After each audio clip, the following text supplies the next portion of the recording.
Hello everybody, welcome back as ever to Quali-Tea time, and we have a bumper crop of good and also kind of bad news.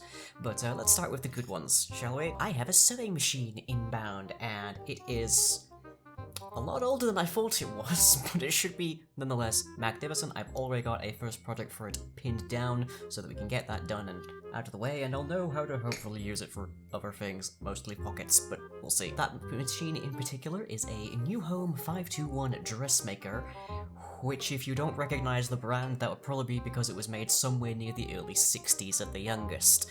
It's about 30 years older than me, so yeah, it's got a fair bit of mileage on it, but nonetheless, it seems to apparently still be working. It is electrical, and it has most of the same features as a modern one, it's just missing a few of the ones that make it a bit more user-friendly, but it comes with its manual, so that should be helpful as well as all of its, sundry accessories and components, so I can't wait to try and get to grips with that. The pinned product that I have for it is some new breast foam covers, because of the 4 that I've had precedingly, 3 of them have now ruptured, one of them's probably very much on the way out, so I had to get a new pair. And I usually get them from a company called Soft Leaves. They make very good stuff. They're usually found on Amazon. They naturally then benefit from Amazon shipping, though it's very quick.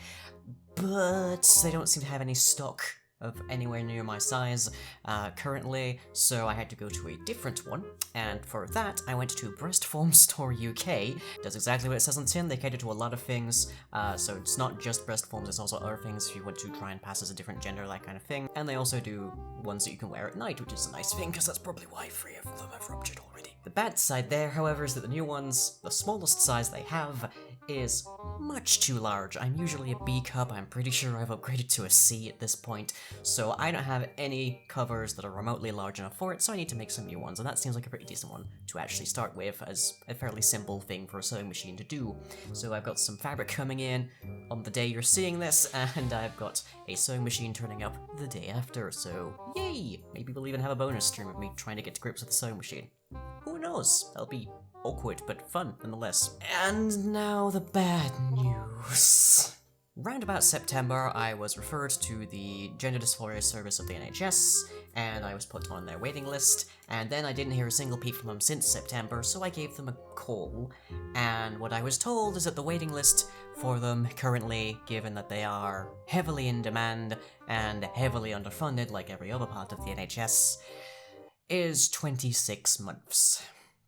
Which means I have another 2 years before I get the first appointment. Who knows how long the waiting line will be after that. There's a very good chance that even if I wait that 2 years, putting up with everything I already have to go through with this whole thing, that they won't exist, because the Conservative Party, who are currently in widespread majority of our government, utterly hates anybody that would apply to the Gender Dysphoria Service, so it might not exist. And even then, if it does exist in 2 years, I still have to get there. And I gotta say, it's already kind of being a pain. I'm kind of sick and tired of having to spend a lot of money and going through a lot of awkwardness and getting all the grief I get from Middlesbrough locals and whatnot to try and look slightly like me. But that's the worst part of the bad news. The slightly better side, of course, is the ADHD service discharged me. Not because I don't have ADHD or anything, no, they in fact did not complete the diagnosis. They discharged me because they lost some forms that I handed in December, so they just assumed I never handed them in and therefore wasn't interested in continuing. Yeah, there's a recurring pattern here, isn't there? So I called them up, I asked them to dig around and see if they could find it. I also called to my GP to get another referral to the ADHD service. Who knows, we might have this sorted by June. We might at least have that answer by June. Who knows? But yeah, so it's a bit of a mixed bag this week, with some bright fun stuff coming up and then some bad stuff coming up for much, much longer. But yeah, that's what I had to deal with right now, I guess. On to the schedule. Our upcoming streams for the week: on Thursday night at 9 PM GMT, we have more Midnight Hunting with the Iceborne DLC, where we continue, no doubt, to get smashed by fish. Followed with more Dead by Daylight on Friday night at 9 PM GMT. And on Saturday at 7 PM GMT, the Dungeons and Dragon Hats trio return to the dungeon once again. Followed, of course, with a wrap-up by the Carousel at 9 PM GMT. And on Tuesday at 9, we have more building blocks as we continue trying to get our insidious creep-based hive to function.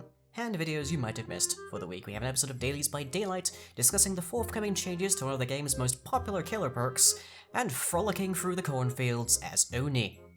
And onto the questions. As ever, if you have anything to ask me, drop it down below, and we'll see if it gets answered next time. Our question for the week comes from Shadowfian. Will we see more of the Lying Verse? There is an absolute definite yes to that. I don't know exactly what part of the Lying Verse we'll be seeing just yet. I know I have the Haunting finale laid out, and I really want to get that done by, like, March at the latest, and I keep having tinkering ideas of what to do with cave lying. We'll see exactly if any of those manifest, but more Minecraft means more RP, means more Lying Verse this year. And we'll just have to see exactly what comes out, shall we? I wouldn't want to get your hopes up too much too early. But yes, more Lying Verse is absolutely coming. And that's all that I have for you this week. Hope you've enjoyed. I have things to look forward to. Some of them are positive, I guess. I just sort of have to make more positives where I can. The unfortunate thing is that the Dysphoria service is the main route to getting any kind of support for this, and if you do not go through the Dysphoria service, then pretty much no private surgeon in any case will help you out anyways, so this is my trial. This is my Herculean trial right here. But at least I can, like, do some sewing. There's that. Get you next time, everybody.